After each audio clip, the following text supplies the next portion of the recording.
So my name is Becky. I am a listing agent with LBT Realty, and I am meeting with Ethan from Cross Country Mortgage. I chose to interview you because I found that you were very easy to talk to and very informative and concise with your answers. So I think that'll help a lot of people who don't have experience buying homes.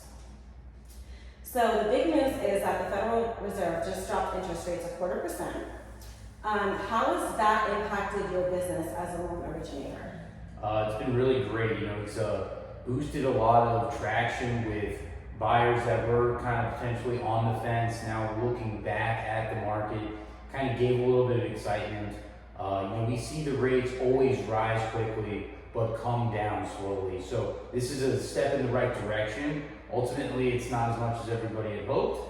But we do see that this is exciting potential buyers and getting people back out into the market. Nice, that's good news. Okay, so I asked a bunch of people to mail me some questions that they had, and I also went on frequently asked questions on Google to get some more.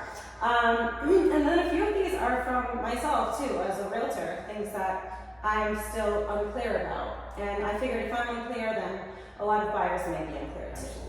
So, at Cross Country Mortgage, what are your credit requirements? So credit requirements kind of vary based on the loan program itself. We have loan programs that we can get people approved down to 520 credit score limit. That does increase the down payment requirement usually. So if they can get up to like the 580, then they can get into that lower than 3% down. Under 580, then 10% requirement is there, but there's other advantages and things that we can take, there's other things that we can take advantage of to help them get into that home. Awesome, okay. What are some other determining factors that you look for in an applicant? Really looking for somebody that has a stable job or income, whether they're self-employed or they have a standard W-2 job. We're looking for routine payments on their credit history. We don't want anything late or derogatory. So those are really things that we look for there. And we really want somebody that, is gonna be the right buyer, somebody that shows they want the ownership, because ultimately the investor is gonna take over the loan. So we don't want anything that's too risky, or somebody that, might have been delinquent on a lot of payments in the past. We want to repair those credit reports and get them up to speed on current activity. Awesome. Okay. And you do have a credit repair specialist that you refer buyers who don't have great credit, correct? Yeah, absolutely. We work with all sorts of clients. So clients that might not be ready today, we do have plans and people that we work with that are a third-party company that can take their credit and help them improve it to a point to where we can use what they have. So, it does take time, and there's steps along the way. But we do kind of lay those paths forward for them and then help them kind of guide them through that process. Awesome. Okay. What kind of loan options are available? We've got everything from the traditional FHA, conventional. We can do VA loans as well, and then outside of the box with our non-QM products, we do stuff for self-employed buyers or real estate investors, people that are looking for fix and flips. So really just kind of anything that you could think of, we've got a loan program that should match that client's profile. Awesome. So interest rates. There are two basic interest rate options for most buyers, a fixed rate or an adjustable rate loan. What is the difference, and how do you know which option would be best for that customer? So it really kind of comes down to the ultimate goal of that customer, right? So if the client is looking to stay in that home for a long period of time, then a fixed rate is the safe, easy plan, right? Because it's fixed in place, it stays there. Now, if somebody knows that maybe they only want to be there a short time, or, hey, my kids are going to school here now, but in 7 or 8 years we're going to be moving, maybe an adjustable rate mortgage would be better for that situation. So it really kind of comes down to how long they think they're going to be in the property, and then maybe kind of weigh out the pros and cons versus like something that might be fixed today. The rates aren't great, so a fixed rate mortgage today might not be as an advantage to some, but the adjustable rate mortgage just kind of vary over time. So the ARMs are a great option. Nice, thank you. one very popular question was, how much down payment will I need? Absolutely. So the down payment for a lot of these programs, the minimum would be about 3%. So we do have, different programs that kind of go from there. Even with VA clients, they would be required to put down nothing, 0%. So that's a nice thing there for our veterans, and we kind of offer that for them. But outside of that, 3% is kind of the minimum. And those funds from the client could be gift funds. So if they have an immediate family member that can help them with the down payment, those funds can come from a gift. But outside of that, they can't use seller credits for the down payment. That is solely responsible for the purchasing client. Okay. So what is the difference between pre-approved and pre-qualified? Great question. This comes up a lot, right? So when they're pre-qualified, we're looking at somebody that is, we're just checking quick documents, we're seeing what they've got, we're kind of talking them through. It's more of like the, I don't know how to say this one. If everything is the way that you're saying it is, then you'll get this much loan, kind of thing? I think when we're talking about pre-qualified, we're looking at somebody that's kind of just showing us stuff on the surface, right? We're talking about their situation, we might have seen their credit score, we kind of just get a baseline idea. So pre-qualification is kind of the very starting point. Now to be pre-approved, that's showing your documents, your W-2s, your tax returns. We're looking at your, whether it's your rent schedule that you currently you're gonna have, you've done a credit report. This pre-approval is as good as it can be. We've already done our legwork. When you are going out shopping, the buyers or the sellers are seeing that and they know you're serious. So the pre-approval is the ultimate, and that's the best thing to do. So that's what we strive to get. Okay. And how long does it take usually to get pre-approved from the pre-qualification? So pre-approval really just kind of depends. I mean, if somebody's got all their documents together, we can issue pre-approval in a matter of a day or so. So really, it's just kind of getting all those documents together does take the longest period of time. So really what I like to tell potential buyers is that it's better to start that process now. Even though you might not have a house in mind or you want to be looking, now's a great time to start because there's always going to be a document or something that's harder to obtain. So it's better to have the time now than finding a house you love, you want to put an offer, and now you're racing against the clock. So it's always better to just get pre-approved. Once you're pre-approved, that can kind of sit there for about 120 days. Outside of that, then we just update a couple documents, a couple new pay stubs, and then we can get you back up and running. So. Okay, cool. Yeah, I know as a seller's agent, I don't allow anyone in the house that's not pre-approved because I feel like it might take a long time for them to get pre-approved, and maybe that's 30 days past the closing date already, and now I have to explain to my seller why we have to wait. And so I feel like a lot of agents kind of have that bare minimum, let's just show houses to pre-approved customers. Absolutely, and that's what the seller wants to see. They want to know that their paperwork has been looked through thoroughly and that they actually can afford the home, Right. and nothing's going to come up last minute. So the pre-approval is the best. I mean, when you get that, you're getting a certified copy issued from us saying that you're pre-approved for the amount that we're going for, and then that way it's kind of as good as gold for the seller. So once pre-approved, how long do I have to purchase a home? You already answered that. You said 120 days. So when we're looking at a timeline, usually 90 days is ideal because that's kind of the sweet spot with the documentation provided. Outside of 90, you get 120 days if we need a hard credit report. So when we pull a hard credit pull, you only have 120 days to fund the loan. So that 90 days kind of gets you to where we need to be, and then you still have the remaining time to close the deal. So 120 days, and then we do have to pull another credit report. Okay. So when you pull the credit report, about how many points does it hurt someone's credit score? It's a great question. So when we're looking at getting people pre-approved, we like to start with a soft pull. So a soft credit pull will actually not disturb or disrupt any credit score or alert any creditors of an inquiry. So what we'll do is we'll start with that. If everything checks out and we're able to get everything we need from the soft pull, Then we'll go from there. We won't do the hard credit pull until you find a house, the offer might be accepted, we'll do the hard pull then.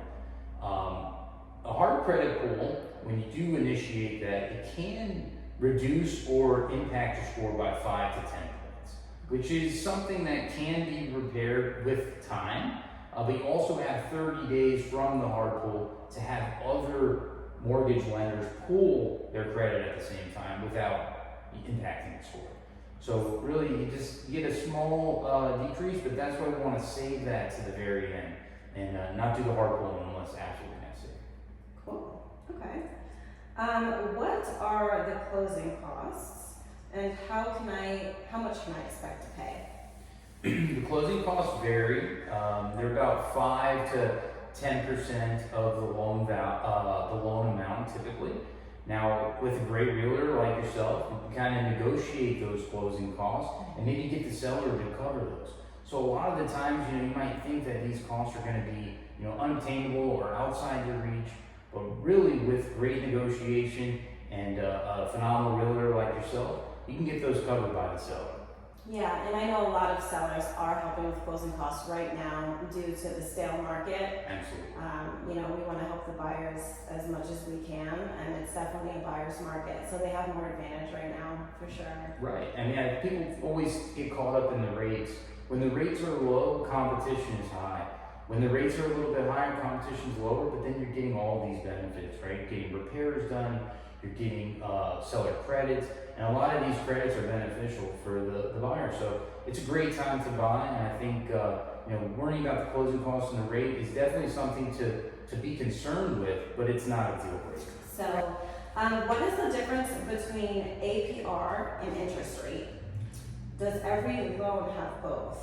Yeah, actually, the interest rate is the amount of interest you're paying on that loan. The APR is the amount of interest you're paying on the loan with the fees. So the APR will not change. The interest rate could, right? The APR is the amount of fees included in that loan amount that you're borrowing.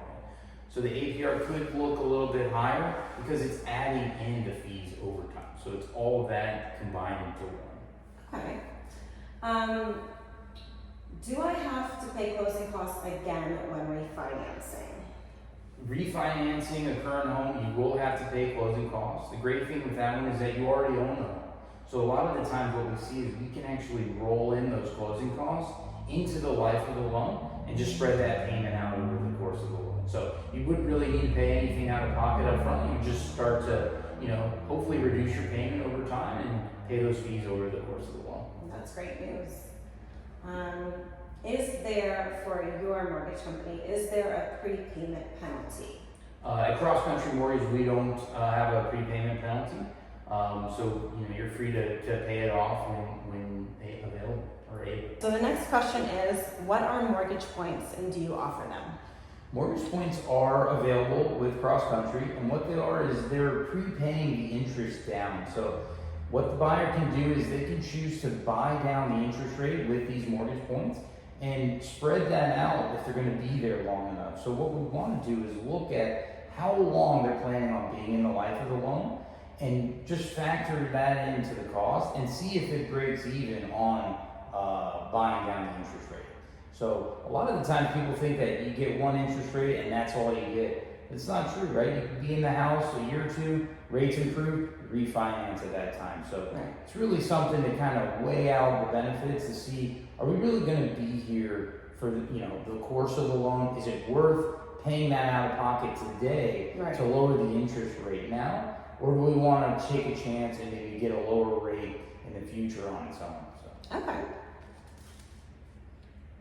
What are origination fees? So the origination fees are fees that the lender charges to the buyer to process and underwrite the loan. At Cross Country Mortgage, we only charge $7.95 for a processing fee and $8.95 for an underwriting fee. That's the only fee to the client that we charge. Everything outside of that will be third-party fees from either the title company and other kind of closing costs involved with the surveys and other inspections, Insurance, yeah, you're gonna see all of that. So really those are our fees as the lender. And again, those can be covered with great negotiation and having those closing costs covered by the seller. Right. Perfect. Okay. What is mortgage insurance while we're on the topic, and why is it helpful? And then follow-up question, do I need it? Absolutely. Mortgage insurance is essential, right? It allows people to put less money down on the home so that, they take less money, but it also allows the investors to feel comfortable about lending that money because there's some insurance on the mortgage itself. So what happens is when you put less than 20% down, the lender is taking a risk that you might not pay that mortgage off. So what you're doing is you're gaining insurance against that mortgage to show that, hey, I'm responsible for the mortgage. Here's some insurance for you to have in case I default on the payment. So yes, you do need mortgage insurance, but you might not if you decide to put more money down. So if you put over 20% down, we can usually do without the mortgage insurance. Oh, wow, okay. How do I know if I can afford a home? Great question, right? So a lot of people think that, maybe the home's out of reach, or maybe it's too expensive for, me at this time. Well, I think a lot of the time you have to look at how much you're paying in rent, right? If you're paying, $2,000, $3,000 in rent a month, and you're able to comfortably manage that, you actually can be approved for a home, most likely, right? So we want to look at some key factors with your credit. So there's definitely different scenarios that would need to be looked at, but I think at the end of the day, really it comes down to how much money are you making. The general rule of thumb is 4 times the income that you bring in is about what you can be pre-approved for. So if you make $50,000 a year, it's about a $200,000 house. Rule of thumb. Awesome. Besides home loans, what other loans or perks does Cross Country Mortgage offer by being a customer with them? Outside of like the normal conventional or FHA loans, what we can do is we can offer those fix and flip loans for investors. We do a lot of non-QM products. So if you got somebody who's self-employed, they don't show a lot of income on their tax returns because those fees can get up there. So what we can do is a full doc bank statement loans. We can look at just the bank deposits and qualify them on that. Or we can also look at just their combined total assets. If you have a lot of stock portfolio and you have other things in there that are just tangible assets that we can qualify you on without actually selling that portfolio. So a lot of advantages to people with out of the box situations, but we also do a lot of the traditional stuff as well. Awesome. Are there any special rates for first-time home buyers? Absolutely. There's a ton of grants, down payment assistance programs available. So we really want to take advantage of those and always look and ask to see if you qualify. So it's always worth trying. I mean, some people might fall outside of the range on a certain program, but there might be other ones available at the time. Okay, so thank you for answering all of those buyers' questions. I actually have a few questions. Historically speaking, interest rates are not at an all-time high. They've actually been much higher than this in the past. Is that correct? Yeah, absolutely. I think a lot of people are so caught up in today's rates and how high they are because of what we saw during the pandemic, right? During COVID, we saw all-time lows, 2s and 3s. That might be a once-in-a-lifetime rate there. I really just don't think we're going to see those again. So I do think that today's rates are not that bad. I would say they're more of the middle of the road. Historically, the rates were double digits. I mean, we were seeing rates 10, 12, even 15% at one time. So today's rates are really not that bad. And I think as the rates get lower, the competition gets higher, and this is a great time. And in the business, we always say there's a great thing to kind of really go after. And that's to marry the house and date the rate. You want to look at the rate as something that's temporary, something that's here today, but you might change it down the road. But the one thing that you want to be happy with long term is the home itself. So find the right house that you love. Be obsessed with that. Don't fixate on the rate today, because really in 2-3 years, we could refinance into something even more favorable at that time. But what we can't do is just change the property in the location. So Right. really love the house. I mean, this is a phenomenal property. It's in a great area. You really want to find that piece first, and then kind of worry about the financial and the rates and stuff, because that can always be adjusted down the road and something that can change over time. Okay. And I just want to make a statement too. Rates, like you said, they're never going to be as low, probably never going to be as low unless we have another COVID as post-COVID. Right. So if you're expecting that rate, you can forget about it for now. I don't think we're going to see that low anytime soon, and I do think that, being so recent, seeing that people are thinking, we will see that again, it's just not realistic. I think, more realistic is in the mid to high fives. Hopefully we get there. Mm-hmm. Currently we're in like the mid sixes. Even with great credit, you might be in the low sixes. So I still think that's a great rate. You're only a couple points off of, historic lows. So I think that's good overall. Yeah. And I wanted to point out too that right now we're in a buyer's market. So as opposed to 2 years ago, it was a seller's market. Sellers were getting multiple offers within probably a week. I remember that. And it was a competition. So people were offering above the market value for homes at a lower interest rate. However, now buyers have more power. So now they're offering maybe $20,000 lower than the market value. And sellers aren't accepting that. They're okay with that right now because they'd rather sell sooner than have the house sit on the market for another 6 months before they get another offer. So with that being said, having saved $20,000 on a home with a higher interest rate, it kind of balances out. Do you agree with that? Yeah, absolutely. I think when you look at something in that situation, you never want to overpay for the home, right? Because the home is only worth its value, right? So when you overpay for the home's value, you ultimately are losing long term because you never can make that money back. When you're buying a home and you get it for maybe a little bit under or right at the market value, that's the sweet spot, right? So you're not competing with other buyers. You're getting those seller concessions. Hopefully it's enough to cover closing costs. You have extra money left over, and then we use that money to discount the rate. So you're not even coming out of pocket to reduce your interest rate. You can do that with the seller credits right there. Right. And when buyers purchase a home below market value, they're closing with equity on their home. Absolutely. So if they were to sell it maybe a year from now, they would already have that equity. Right. And they would be gaining, not losing at that point. Absolutely. Yeah, you can look at a cash out refinance down the road if you want to put in a pool. Mm-hmm. You already have that equity built in the home just from the negotiating and maybe buying it at a great time. So that equity is there, it stays with the home, and you can just kind of tap into that as needed. So it's really a great piece to have. Awesome. Well, thank you so much for joining me in Thanks this for having me. very interesting discussion. Thank you for making it easy to comprehend to our audience, and I appreciate your time, Ethan. If anybody needs a loan, Cross Country Mortgage usually has the best rates that I find. So contact Ethan. I'll put his information at the bottom of this video. All right. Thank you so much. Appreciate it. Have a good one.